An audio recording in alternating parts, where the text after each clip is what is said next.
యెషయా గ్రంథము 12వ అధ్యాయము. ఇందులో 6 వచనాలు ఉన్నాయి. 6 వచనాలని మనం ధ్యానిస్తాం ఈ మొదటి భాగంలో. పోయిన వారం యెషయా గ్రంథం 11వ అధ్యాయాన్ని మొదటి 5 వచనాలని యెషయి మొద్దు నుండి పుట్టినటువంటి చిగురు అంటూ ఆ చిగురుకు ఉండేటువంటి లక్షణాలు, పరిశుద్ధాత్మ దేవుని లక్షణాలని మనం ధ్యానించాం. తర్వాత 6వ వచనం నుంచి 16వ వచనం వరకు గొర్రెపిల్ల తోడేలు ఎలా కలిసి నివసిస్తాయి అంటూ దాన్ని ధ్యానించాం, ఆ ఏదైనా తోట సందర్భాన్ని. అటు తర్వాత దేవుడు ఇశ్రాయేలుని శేషాన్ని ఎక్కడి నుంచి 11వ వచనం, ఆ దినమున శేషించు తన ప్రజల శేషమును అష్షూరులో నుండి, ఐగుప్తులో నుండి, పత్రోసులో నుండి, కూషులో నుండి, ఏలాములో నుండి, షీనారులో నుండి, హమాతులో నుండి, సముద్ర ద్వీపంలో నుండి విడిపించి రప్పించుటకు యెహోవా 2వ మారు తన చెయ్యి చాచును. అలా చెరలో ఉన్నటువంటి ఇశ్రాయేలుని దేవుడు మరలా పిలుచుకుని వస్తాడు అని చెప్పడం 2వ భాగంలో చూసాం మనం. తోడేలు గొర్రెపిల్ల కలిసి నివసించడం అంటే ఏంటి అనే ఆ టైటిల్ కింద. ఈ 12వ అధ్యాయం మనకు అర్థం కావాలి అంటే 11వ వచనం అర్థం కావాలి. 11వ అధ్యాయం 11వ వచనం, అందులో ఏమి రాయబడిందంటే, ఆ దినమున, ఏ దినమున? బైబిల్లో ఆ దినం అంటూ ఉంటే దాన్ని ప్రభువు దినం లేదా ది డే ఆఫ్ జడ్జిమెంట్ అంటారు. జడ్జిమెంట్ డే, శిక్షా దినం, తీర్పు తీర్చే దినం, దేవుడు ఉగ్రతను కనబరిచే దినం. ఆ దినం అంటే ఉగ్రత దినంలో, శేషించినటువంటి ఆ ప్రజలను రప్పిస్తున్నటువంటి దినంలో. అది యుద్ధం కావచ్చు, అది ప్రకృతి వైపరీత్యం కావచ్చు, అది 2వ రాకడ కావచ్చు, ఏదైనా కావచ్చు. దేవుడు తీర్పు తీర్చేటువంటి దినాన్ని ఆ దినం, ప్రభు దినం, ఉగ్రత దినం, విమర్శ దినం అని వ్రాయబడింది. ఆ దినమున శేషించు తన ప్రజల శేషమును అష్షూరులో నుండి, ఐగుప్తులో నుండి, పత్రోసులో నుండి, కూషులో నుండి, ఏలాములో నుండి, షీనారులో నుండి, హమాతులో నుండి, సముద్ర ద్వీపంలో నుండి విడిపించి రప్పించుటకు యెహోవా 2వ మారు తన చెయ్యి చాచును. మొత్తం ఎన్ని సామ్రాజ్యాలు వచ్చాయి? అష్షూరు, ఐగుప్తు, పత్రోసు, కూషు, ఏలాము, షీనారు, హమాతు, సముద్ర ద్వీపాలు. ఎన్ని వచ్చాయి మొత్తం? సముద్ర ద్వీపాలు అంటే బహువచనం. అది అన్ని రాజ్యాల్లో విస్తరించి ఉన్నటువంటి ఇశ్రాయేలీలు లేదా యూదులు, విస్తరించేనకంటే చెదిరిపోయి ఉన్నటువంటి, చెరలో ఉన్నటువంటి, పరవాసులుగా ఉన్నటువంటి వారిని 2వ మారు విడిపించడానికి ఆయన తన చెయ్యి చాస్తాడు. 2వ మారు అంటే మొదటిసారి ఎప్పుడు విడిపించాడు? 2వ మారు తన చెయ్యి చాచును విడిపించడానికంటే మొదటిసారి ఎప్పుడు విడిపించాడు? నిర్గమాకాండంలో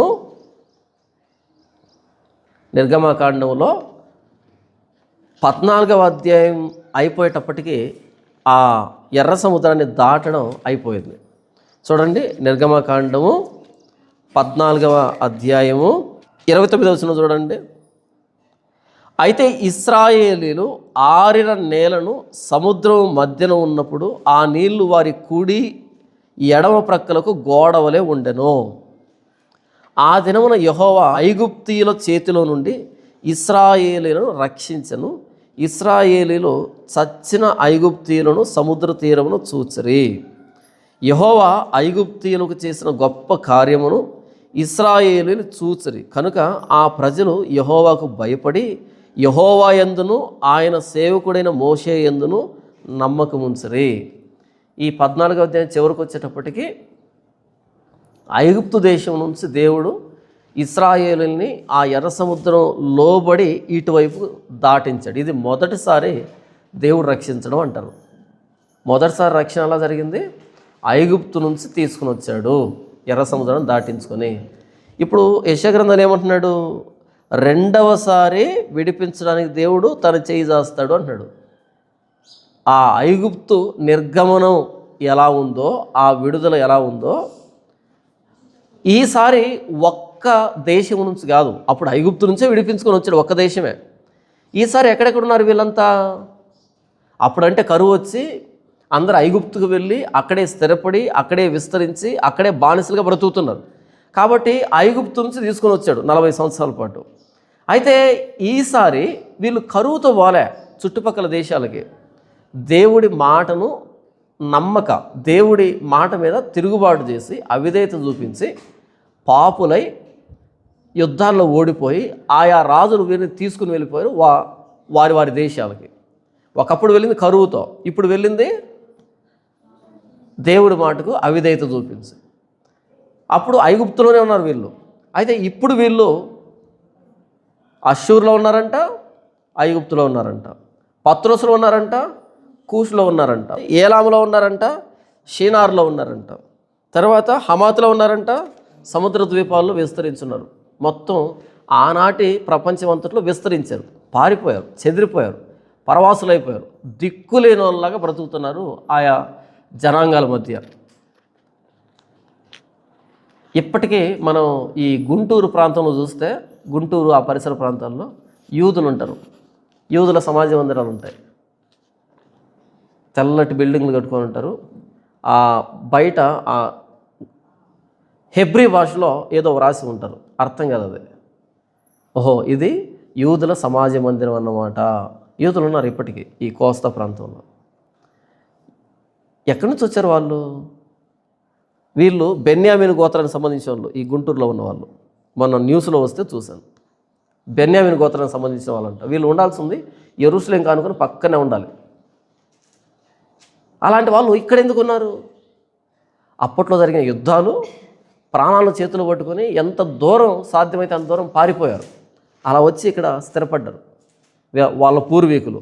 అలా అలా మొత్తానికి వీళ్ళు ఇక్కడే ఉండిపోయారు. ఇలా ప్రపంచ దేశాల్లో చెదిరిపోయినారు యూదులు ఇప్పటికీ. కానీ అప్పుడు యుద్ధం జరుగుతున్నటువంటి కొత్త రాజ్యాలు వీరిని గెలుస్తున్నటువంటి ఆ రోజుల్లో చుట్టుపక్కల రాజ్యాలన్నిటికీ చెదిరిపోయారు. ఇప్పుడు దేవుడు వీరిని ఈ దేశాల నుంచి విడిపించడానికి మరలా రెండవసారి తన చేయి చాచాలి. చేయి చాచడం అంటే మరలా విమోచించాలి వారిని, రక్షించాలి వారిని, అది దాని అర్థం. ఆ ఐగుప్తు నుంచి దేవుడు వారిని విడిపించాడు కదా, విడిపించగానే ఇటువైపు రాగానే వాళ్ళు ఏం చేశారు చూద్దాం. 15వ అధ్యాయం 1వ వచనం. అప్పుడు మోషేయు ఇశ్రాయేలీను యెహోవాను గూర్చి ఈ కీర్తన పాడిరి. ఎప్పుడు? అప్పుడంటే అప్పుడు ఎప్పుడు? ఎర్ర సముద్రాన్ని దాటించిన తర్వాత, ఐగుప్తు బానిసత్వం నుంచి విడిపించి ఇటువైపుకు తీసుకుని వచ్చిన తర్వాత, అది బార్డర్. అటు ఐగుప్తుకి ఇటు మిగిలినటువంటి ప్రపంచానికి బార్డర్, అది సరిహద్దు. అది ఈ మధ్య ఎక్కడికి వెళ్ళానబ్బా నేను. వెళ్తే ఒక నదిని చూపించాను నాకు, ఒక నది. ఈ నది అండి అటు ఒరిస్సాకి ఇటు ఏపీకి మధ్యలో బార్డర్ అన్నమాట. ఆ నదిని ఇక్కడ దూకి అలా వీదుకుంటూ అక్కడికి వెళ్తే యువతల పోలీసులు పట్టుకోకూడదు అవతల వ్యక్తిని. చిన్న నదే, చిన్న కాలువలాగా ఉంటుంది. వాడు పరమ దుర్మార్గుడు, టెర్రరిస్ట్ కానివ్వలే. ఇక్కడ నుంచి దాటి అటువైపు ఒడ్డు మీద కూర్చో అన్నాడు అనుకో, వీళ్ళు పట్టుకునేదానికి లేదు. వాడిని ఏం చేయకూడదు ఇక. ఎందుకని? అది ఇక బార్డర్ దాటిపోయింది, ఇంకొక స్టేట్ అది. వాడిని పట్టుకోవాలంటే ఆ స్టేట్కి లెటర్ పెట్టుకోవాలి, ఆ స్టేట్ దగ్గర పర్మిషన్ తీసుకోవాలి. ఏంటి? ఆ ఒడ్డు మీద ఉన్నాయి. అదే బార్డర్ అంటారు, దాన్ని సరిహద్దు అంటారు. అలా ఎర్ర సముద్రం అనేది బార్డర్, సరిహద్దు. ఐగుప్తు అంతమైపోయింది అంతటితో. అక్కడి నుంచి దేవుడు విడిపించి వారిని ఇటువైపు తీసుకొని వచ్చారు. ఈ ఒడ్డు మీద నిలవబడి ఏం చేస్తున్నారంటే వాళ్ళు పాట పాడుతున్నారు. ఎందుకు పాట పాడుతున్నారు?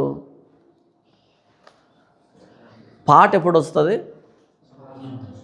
సంతోషంలో పాట వస్తుంది కదా.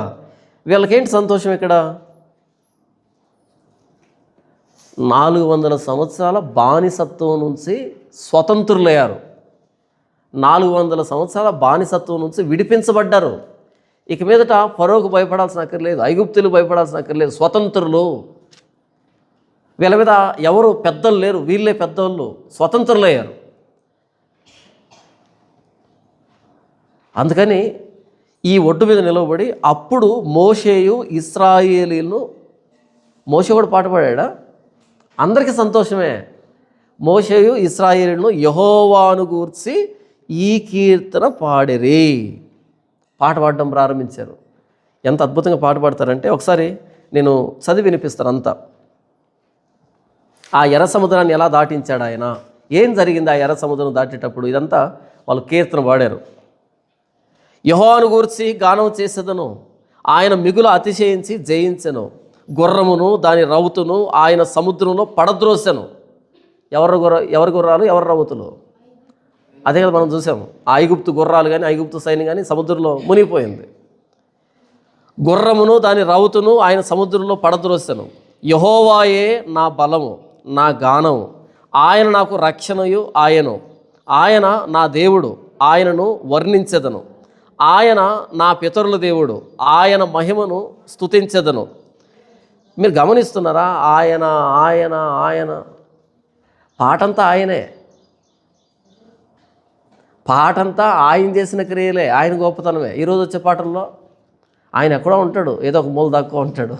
అంతా మనమే, మన దరిద్రాలే, మన కష్టాలే, మన శ్రమలే, మన నిందలే, మన వేదనలే.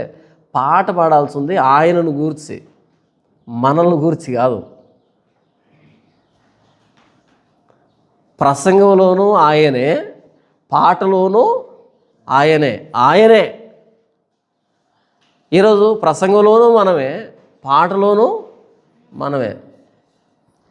ఈ కార్పొరేట్ పాస్టర్లు ఉన్నారు, వాళ్ళు నిన్న శనివారం కదా, శనివారం ఒక పోస్టర్ రిలీజ్ చేస్తారు ఈరోజు ఆదివారం కోసమని.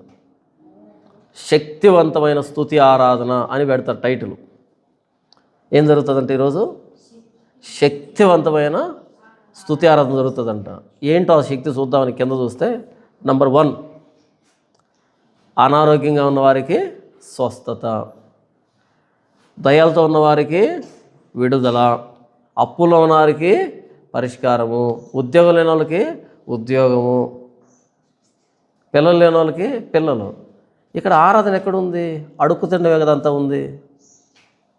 ఆరాధన అంటే ఆయన్ను ప్రశంసించడం, ఆయన్ను కీర్తించడం, ఆయన్ను కనపరచడం, ఆయన్ను ప్రేమించడం, ఆయన్ను వర్ణించడం.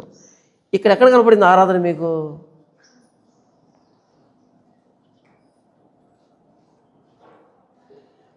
పెళ్ళిళ్ళు అవుతాయంట, ఉద్యోగాలు వస్తాయంట, రోగాలు పోతాయంట, సమస్యలు పోతాయంట. ఇక్కడ ఆరాధన ఎక్కడ కనపడింది? అడుక్కు తిన్న కదా కనబడుతుంది.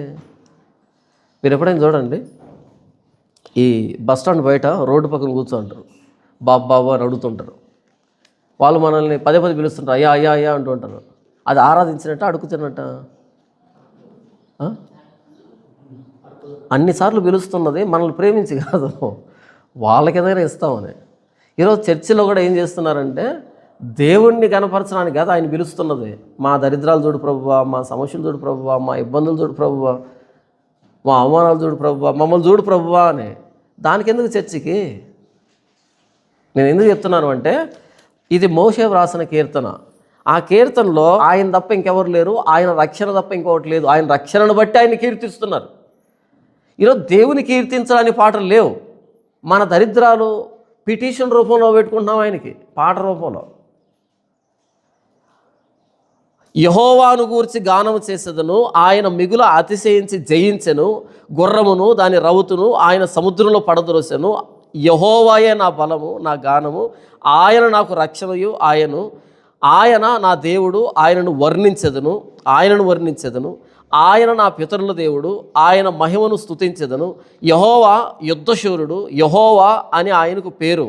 ఆయన ఫరో రథములను అతని సేనను సముద్రంలో పడద్రోసెను. అతని అధిపతుల్లో శ్రేష్ఠులు ఎర్ర సముద్రంలో మునిగిపోయిరి. అగాధ జలములు వారిని కప్పెను, వారు రాతి వలె అడుగంటిపోయిరి. యెహోవా నీ దక్షిణ హస్తము బలముంది అతిశయించును. యెహోవా నీ దక్షిణ హస్తము శత్రువుని చితగొట్టును. నీ మీదికి లేచు వారిని నీ మహిమాతిశయం వలన అణిచివేయదువు, నీ కోపాగ్ని రగులు చేయదువు. అది వారిని చెత్త వలె దహించును. నీ నాసికారంధ్రముల ఊపిరి వలన నీళ్లు రాశిగా కూర్చబడిను. ప్రవాహ జలములు కుప్పగా నిలిచెను. అగాధ జలములు సముద్ర జలముల మధ్య గడ్డ కట్టెను. తరిమెదను, కలుసుకునేదను, దోపుడు సొమ్ము పంచుకునేదను. వాటి వలన నా ఆశ తీర్చుకునేదను. నా కత్తి దూసేదను, నా చెయ్యి వారిని నాశనం చేయునని శత్రువు అనుకొనెను. నీవు నీ గాలిని విసరజేస్తుంది, సముద్రము వారిని కప్పెను. వారు మహాగాధమైన నీళ్ళలో సీసం వలె మునిగిరి. యెహోవా, వేల్పులలో నీ వంటి వాడు ఎవడో? పరిశుద్ధతను బట్టి నీవు మహనీయుడవు, స్తుతి కీర్తనలను బట్టి పూజ్యుడవు, అద్భుతములు చేయవాడు నీ వంటి వాడెవడు? నీ దక్షిణ హస్తమును చాపితివి, భూమి వారిని మృంగివేసెను. నీవు విమోచించిన ఈ ప్రజలను నీ కృపచేత తోడుకొని పోతివి. నీ బలము చేత వారిని నీ పరిశుద్ధాలయమునకు నడిపించుతివి. జనములు విని దిగులు పడును, ఫిలిస్తీయ నివాసులకు వేదన కలుగును. ఎదోము నాయకులు కలవరపడుదురు, మోయాబు బలిష్ఠులకు వణుకు పుట్టును. కనాను నివాసులందరూ దిగులొంది కరిగిపోవుదురు. భయము, అధిక భయం వారికి కలుగును. యెహోవా, నీ ప్రజలు అద్దరికి చేరు వరకు, నీవు సంపాదించిన ఈ ప్రజలు అద్దరికి చేరు వరకు నీ బాహుబలం చేత పగవారు రాతి వలె కదలుకుందురు.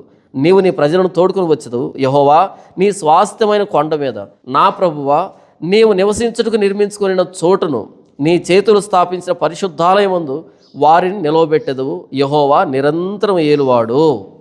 ఇది పాట. ఈ పాట అంతట్లో ఆయనే, ప్రతి లైన్లో ఆయనే ఆయన చేసిన కార్యాలే. ఎందుకని? ఐగుప్తు నుంచి విడిపించాడు కాబట్టి. ఐగుప్తు అనే ఒక దేశం నుంచి ఎర్ర సముద్రాన్ని దాటించి విడిపించాడు కాబట్టి ఆయనకే మహిమ, ఘనత, స్తుతి, ప్రభావాలు అన్నీ చెందేటట్టుగా పాట పాడుతున్నారు. యేసు ప్రభు ఈ పాపం నుంచి ఇటువైపు తీసుకుని వచ్చాడు మనల్ని. ఐగుప్తు నుంచి కనాన్ దేశానికి కాదు, పాపం నుంచి దేవుని రాజ్యంలో తీసుకొచ్చాడు. మనం ఎవరి గురించి పాడాలి? క్రీస్తుని గురించి పాడాలి. క్రీస్తు గొప్పతనం గురించి పాడాలి. ఆయన ఎలా విడిపించాడో పాడాలి. ఈ ఒడ్డు మీద కూర్చొని ఇశ్రాయేలీలు ఈ ఎర్ర సముద్రంలో దేవుడు ఎలాంటి కార్యాలు చేశాడు అని కాకుండా ఇంకేదైనా పాడారనుకో, ఏమైనా బాగుంటుందా? ఏం బాగోదు. వాళ్ళు పాడాల్సిందే ఐగుప్తు బానిసత్వం ఏంటి, ఐగుప్తు నుంచి దేవుడు ఎలా విడిపించాడు, శత్రువుని ఎలా ఓడించాడు, ఈయన ఎలా మహిమ పొందాడు, ఇలా పాడాలి. ఇది కాకుండా ఇంకేది పాడినా సరే వాళ్ళకి అర్థం కాలేదని సమస్య. ఎర్ర సముద్రం గొప్పదా, పాపం గొప్పదా? ఎర్ర సముద్రాన్ని దాటించడానికి దేవుడేమి దిగిరాలే. అక్కడ రాయబడింది చూడండి, 10వ వచనం, నీవు నీ గాలిని విసరజేసితివి. నీవు నీ గాలి విసరజేసితివి. అలా గాలిని పంపించాడు. సముద్రం 2 పాయలు అయింది, ఆరిపోయింది, త్రోవ ఏర్పడింది, అంతే కదా. కానీ పాపం నుంచి విడిపించడానికి పైనుంచి గాలి వచ్చిందా? పైనుంచి గాలి వచ్చి ఉన్న పాపానంతా అలా కొట్టుకొని వెళ్ళిపోయిందా? లేదు. ఎవరు వచ్చారు? ప్రభువైన యేసుక్రీస్తు వారు ఈ లోకానికి వచ్చాడు. ఆయన వచ్చి అలా వెళ్ళిపో పాపమా అన్నాడా? ఏమన్నాడు? సిలువ మీద ప్రాణం పెట్టాడు, రక్తం కార్చాడు. ఇప్పుడు మనం ఆ సిలువ ఒడ్డును కూర్చొని ఏం పాటలు పాడాలి? సిలువను వదిలిపెట్టేసి ఇంకన్ని పాటలు పాడుకోవాలి కదా. ఎర్ర సముద్రం ఒడ్డున ఎర్ర సముద్రం ఎలా చీలిపోయిందో పాడితే మర్యాద ఉంటుంది. అదేం పిల్లకాలం కాదు, ఎర్ర సముద్రం. అదే సముద్రం ఎలా చీలింది, ఎలా నడిచారని. ఎర్ర సముద్రం కంటే పెద్దది పాపం. అది గాలి వస్తే పోదు, క్రీస్తు ప్రాణం పెడితే పోయింది. ఇప్పుడు ఆ క్రీస్తు ప్రాణత్యాగం ఒడ్డున కూర్చొని క్రైస్తవులు ఏ పాటలు పాడాలి? ఏ పాటలు పాడాలి? మన దరిద్ర పాటలు పాడాలనా? కాదు. క్రీస్తు ఎలా సిలువని, ఆ సిలువలో ప్రాణం పెట్టాడు, ఎలా సిలువను భరించాడు ఆయన, ఆ శ్రమను ఎలా భరించాడు ఆయన, మన పాపం కోసం ఎలా బలయ్యాడనే పాటలు పాడితే చాలా బాగుంటుంది. ఈరోజు క్రైస్తవులు పాడుతున్న పాటలు చూడండి, ఏం పాడతారో వాళ్ళకు కూడా తెలీదు. లోకంలో పాటలు ఉంటాయి. ప్రియుడు ప్రేయసి మీద పాట రాస్తాడు, లేదా ప్రేయసి ప్రియుడి మీద పాట రాస్తుంది. ఆ పాటను తీసుకొని మీరు ఎక్కడెక్కడైతే ప్రియుడు అని ఉంటుందో ఆవిడ రాసిన దాంట్లో ప్రియుడిని బీకేసి యేసుప్రభు పెట్టారనుకోండి, యేసుప్రభు పాట అయిపోతుంది. పెద్దగా కష్టపడనక్కర్లే. ప్రియుడు ప్రేయస్ మీద పాట రాశాడు అనుకోండి, అక్కడ రాధానో బాధానో ఏదో పేరు రాస్తాడు కదా, అమ్మాయి పేరు ఉంటుంది. ఆ రాధా అనే దగ్గర రాధాని బీకేసి వేసుకొని పెట్టేస్తే క్రిస్టియన్ సాంగ్ అయిపోతుంది. లేకపోతే గోపీనో సురేషో రాస్తుంది ఆ పాట, అది బీకేసి వేసుకొని పెట్టేస్తే క్రిస్టియన్ సాంగ్ అయిపోతుంది. నేనేం చెప్తాను మీకు అర్థమైందా? అంటే లేఖనాల్లో నుంచి పాటలు రావటంలే, భావోద్వేగంలోంచి పాటలు వస్తున్నాయి. భావోద్వేగం నుంచి పాట ఎందుకు వస్తుంది? రాకూడదు. ఎమోషనల్ సాంగ్స్ వచ్చేది బయట వాళ్ళ దగ్గర నుంచి. క్రీస్తు గురించి పాట ఎలా రావాలి? లేఖనాల్లో క్రీస్తు ఏంటో దాన్ని బట్టి రావాలి. అక్కడక్కడ పేర్లు మారిస్తే క్రిస్టియన్ సాంగ్ అయితే, ఆ యేసుప్రభు దగ్గర ఇంకొకటి పేరు పెట్టినా ఆ వ్యక్తి ఉంటుంది కదా. నా చిన్నతనంలో పాట విన్నాను, ఎన్ని తలిచినా ఏది జరిగినా జరిగేది నీ చిత్తమే. తర్వాత ఏమొస్తుంది చెప్పండి? ప్రభువా. దాని ఒరిజినల్ పాట తెలుసా మీకు? ఎన్ని తలిచినా ఏది జరిగినా జరిగేది నీ చిత్తమే. Very good. అది ఒరిజినల్గా ఆ పాట. అది ప్రభువా కదా అక్కడ ఉండేది, ఆ మందే అది ఉండేది. అది యేసుప్రభు పాట కాదు, ఆ పాట అది. ఏ మహానుభావుడో తెలియదు కానీ, ఎంత ప్రార్థన చేస్తున్నాడో మనకు తెలియదు కానీ, ఆయన వీక్ పక్కన పెట్టేసి ఓ ప్రభువా అని పెట్టాడు. ఫినిష్. ఏమైంది? అది క్రిస్టియన్ సాంగ్ అయింది. మనం పాడుకుంటున్నామా? ఎన్ని తలచినా ఏది అడిగినా. ఇది క్రైస్తవ పాట కాదు. అంటే అక్కడక్కడ యేసుప్రభు, అక్కడక్కడ స్తుతి, అక్కడక్కడ మహిమ, అక్కడక్కడ ఘనత అని పెడితే ఇది క్రిస్టియన్ పాటని కాదు అర్థము. లేఖన సారాంశం ఉండాలి అందులో. ప్రభు ఏం చేశాడు ఉండాలి అక్కడ, అప్పుడు అది క్రైస్తవ పాట అవుతుంది. అదేంటంటే అందులో యేసుప్రభు ఉంది కదా, క్రైస్తవ పాట కాదంటావేంటి? క్రీస్తుని బీకి ఇంకొకరిని పెట్టావు అనుకో, ఆ వ్యక్తి కూడా సెట్ అయింది అనుకో, అది క్రైస్తవ పాట కాదు. ఇంకొకసారి చెప్పనా? క్రీస్తును పీకేసి అక్కడి నుంచి ఇంకొకరిని పెట్టినా ఆ వ్యక్తి కూడా సెట్ అయింది అనుకో, అది క్రైస్తవ పాట కాదు. ఒక్కసారి క్రీస్తు మీద పాట వ్రాస్తే ఇంకెవరికి సెట్ కాకూడదు. అది ఇంకెవరి మీద పాట ఉంటే అది క్రీస్తుకు సెట్ కాకూడదు, అప్పుడు అది క్రైస్తవ పాట అవుతుంది. జనరల్గా పాటలు రాస్తున్నారు, జనరల్గా రాయకండి. లేఖనాన్ని బట్టి ఆయన సిలువలో ఏం చేశాడో పోసుగుచ్చినట్టు వివరిస్తూ పాట రాయండి. ప్రశ్న ఏంటో తెలుసా? ఎప్పుడు ఆ పాటలేనా? మరి ఇంకేం పాట రాద్దాం అనుకుంటున్నావు? ఇంకేం పాటలు రాద్దాం అనుకున్నా తెలియగలుగుతున్నావు? ఎప్పుడు సిలువ గురించేనా? ఇంకేం పని ఉండదు, ఇంకేం అంత పెద్ద విషయం ఉండదు పాట రాయడానికి. యేసుప్రభు ఏమన్నాడు? మీరు కూడి వచ్చిన ప్రతిసారి ఏం తీసుకోవాలంట? ఆయన శరీరాన్ని, ఆయన రక్తాన్ని జ్ఞాపకాన్ని తెచ్చుకోవాలి. అంతేనా? ప్రభా ప్రతి ఆదివారం రొట్టె, ప్రతి ఆదివారం ద్రాక్షరసం అంటే ప్రతి ఆదివారం అదే పని ప్రభువా? అలా కాదు ప్రభువా. ఒక్క ఆదివారం ఏం చేస్తామంటే బ్రెడ్డు జాము, ఇంకొక ఆదివారం ఏం చేస్తామంటే పిజ్జా బర్గరు, ఇంకొక ఆదివారం ఏం చేస్తాం చపాతి ఆలు కుర్మా. ఏమైతే తినకూడదా మనం? మీకు విషయం అర్థం కావడం చెప్తున్నా. మీరు కూడి వచ్చిన ప్రతిసారి నన్ను జ్ఞాపకం చేసుకోవడానికి దీన్ని చేయండి. దేన్ని చేయండి? నా శరీరాన్ని, నా రక్తాన్ని తీసుకోండి. అంటే నా ప్రాణత్యాగాన్ని గుర్తుకు చేసుకోవడానికి మీరు కూడి రండి. లేదా మీరు కూడి వచ్చిన ప్రతిసారి నా ప్రాణత్యాగాన్ని జ్ఞాపకం తెచ్చుకోండి. ఒకవేళ మనం ఉంటే ఏంటి ప్రభు ప్రతి ఆదివారం అదే పనేనా, ఇంకేం వద్దా? మనం అతిశయపడేదే ఆయన సిలువను బట్టి కదా. ఎప్పుడు ఆ పాటలేనా? ఇంకే పాట పాడదాం అనుకుంటున్నావు? ఆయన కూడి వచ్చిన ప్రతిసారి రొట్టె ద్రాక్షరసం ఎందుకన్నాడంటే ఇలాంటి ప్రవర్తిస్తామనే, ఎప్పుడునా అని. ప్రతి ఆదివారం ఆయన వెరవబడిన శరీరాన్ని, ఆయన చిందించబడిన రక్తాన్ని, అదే కదా మనం జ్ఞాపకం తెచ్చుకోవాలి. ఆ రోజు ఇశ్రాయేలు పస్కా పశువుని సంవత్సరానికి ఒకసారి జ్ఞాపకం తెచ్చుకున్నారు. క్రీస్తు అని మన పస్కా పశువు వధించబడ్డాడు. ఎప్పుడు విరవడానికి? ప్రతిసారి. ఇంటింటా విరిచారు, ప్రతిరోజు విరిచారు. అంటే క్రీస్తు ప్రాణత్యాగ మనల్ని అతిశయించేటట్టు చేసేది. ఎందుకు చెప్పాను ఇదంతా? నేను ఎర్ర సముద్రం ఒడ్డును కూర్చొని ఎర్ర సముద్రం ఎలా చీలిందో పాట వ్రాస్తే మర్యాదగా ఉంటుంది. ఎర్ర సముద్రం అటువైపు అనుభవించిన బానిసత్వాన్ని గురించి వ్రాస్తే బాగుంటుంది. ఎర్ర సముద్రాన్ని ఎలా ఆయన చీల్చాడో, అందులో ఆ సైన్యాన్ని ఎలా ముంచాడో, వీరిని ఎలా నడిపించాడో పాట వ్రాస్తే బాగుంటుంది. ఆ ఎర్ర సముద్రం ఒడ్డున కూర్చొని ఐగుప్తులో తిన్న కీరకాయలు, సొరకాయలు, దోసకాయలు, చేపల గురించి పాట రాస్తే చండాలంగా ఉంటుంది. లేకపోతే కనాన్లో తినబోయేటువంటి పాలు తెన్ను గురించి రాస్తే దరిద్రంగా ఉంటుంది. ఎర్ర సముద్రం గురించే పాట రాయాలి.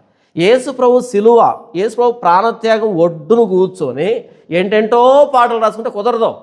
ఆయన ప్రాణత్యాగం గురించే పాటలు రావాలి. ఆయన ప్రాణత్యాగాన్ని ఎంతగా వర్ణిస్తామో అంతగా వర్ణించు. అదే సువార్త అంటే. అలా కాదంట. ఒక ప్రియుడు ప్రేయస్ కోసం రాసినట్టుగా, ప్రియుడు కోసం రాసినట్టుగా రాస్తున్నారు. నీ హావభావాల్లో నుంచి, నీ భావోద్వేగంలో నుంచి భక్తి రాకూడదు, లేఖనంలో నుంచి రావాలి. అది పాట కానీ ప్రసంగం కానీ. ఇంతవరకు ఇది చెప్పాను నేను. ఇక్కడ ఇశ్రాయేలీలు 20వ వచనం చూడండి, 19 నుంచి. ఫరో గుర్రములు, అతని రథములు, అతని రౌతులను సముద్రములో దిగగా యెహోవా వారి మీదకి సముద్ర జలములను మళ్లించెను. అయితే ఇశ్రాయేలీలు సముద్రం మధ్యను ఆరిన నేల మీద నడిచిరి. వాళ్ళేమో మునిగిపోయి చనిపోయారు, వీళ్ళేమో ఆరిన నేల మీద నడిచారు. ఇది చూసినటువంటి ఇశ్రాయేలీలు 20వ వచనం, మరియు అహరోను సహోదరియు ప్రవక్తియునకు మిర్యాము తంబురును చేత పట్టుకునెను. స్త్రీలందరూ తంబురుతోనూ నాట్యముతోనూ ఆమె వెంబడి వెళ్ళగా మిర్యాము వారితో కలిసి ఇట్లు పల్లవి ఎత్తి పాడెను. ఈవిడ తంబురు సితారాలు పట్టుకొని నాట్యముతో ఈవిడ పాట పాడుతుంది. అంటే మనం కూడా నాట్యం చేయొచ్చు అనమాట. అంతే కదా దాని అర్థం. మొన్నెవరో అన్నారు, మొన్న డ్యాన్స్ చేశారు చర్చిలో, అక్కడ హైదరాబాద్లో డ్యాన్స్ చేస్తే నేను చెప్పాను, అలా డ్యాన్స్ వేయకూడదు, ఇదేమైనా క్లబ్ అనుకుంటున్నారా, పబ్ అనుకుంటున్నారా, ఎందుకు వేస్తున్నారు ఆరాధన పేరుతో డ్యాన్స్ అని అడిగాను. అడిగితే వాళ్ళు అంటున్నారు, బైబిల్లో మిర్యాము నాట్యం చేయలేదా, దావీదు నాట్యం చేయలేదా? సరిపోయిందిలే. ఇక్కడ చూడండి 20వ వచనం, మరియు అహరోను సహోదరియు ప్రవక్తియునకు మిర్యాము తంబురును చేత పట్టుకునేను. స్త్రీలందరూ తంబురులతోనూ నాట్యములతోనూ ఆమె వెంబడి వెళ్ళగా. ఎలా వెళ్ళారంట? తంబురులు పట్టుకొని నాట్యం చేస్తూ వెళ్ళారంట. అంటే మనం డ్యాన్స్ చేయొచ్చు అన్నమాట ఈ వచనం ప్రకారం.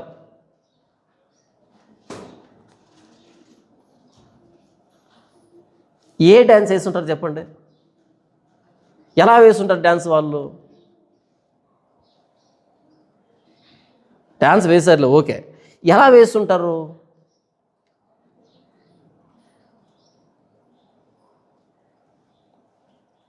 దేవుణ్ణి అత్యంత గొప్పగా ఆరాధించింది ఎవరు బైబిల్లో? దేవుణ్ణి అత్యంత గొప్పగా ఆరాధించింది ఎవరు బైబిల్లో? యేసు ప్రభువు.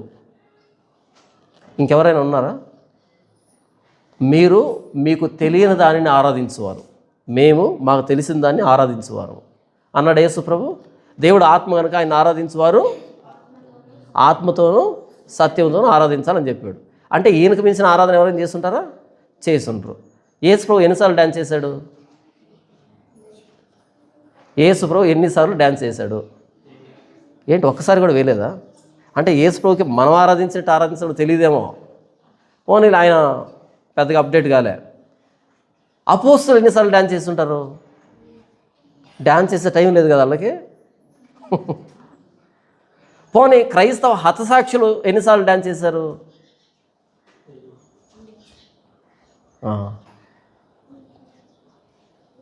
మన మచిలీపట్నంలో పీతలు కొనడానికి వెళ్ళాం.